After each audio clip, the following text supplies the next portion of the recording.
Ito guys ang kanyang gagawin. Tatlo man yan, no? Tres Marias, kumbaga. Sa gitna, isa lang. Sa dulo, bawat dulo, tatlo.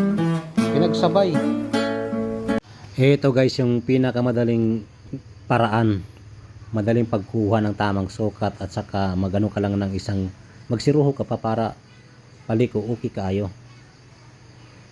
Diba? Mapatiles man yan or binil lang gamitin mo kahoy, disboard man, okay kayo. Nagbago ang plano ng may-ari. Kung baga, para hindi na lang alisin yan, sa pawan na lang, retro na lang daw, lagi ng bakal, tas buhusan.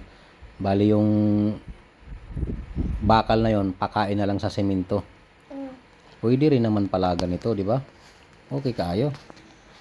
Pag ganito ba naman dugtungan mo, ang kaniyang dudugtong ba nakatinat, bibihira naman ang ganito, di ba? Kasi kadalasan na lang yung mga X na lang eh, di ba?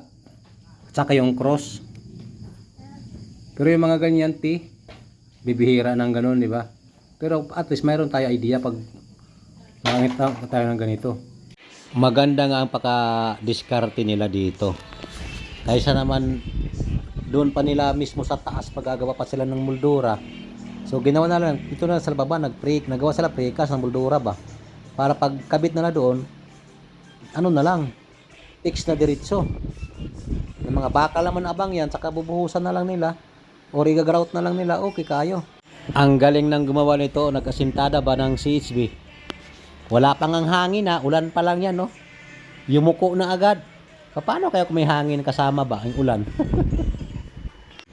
Abay, okay kayo ang kanyang gamit dito pagpalitada. Yung magpupuro na ba? Or maghahagod na. Imbis na bara ang gamitin, meron siyang tools dito, plastering machine, no? May madali ang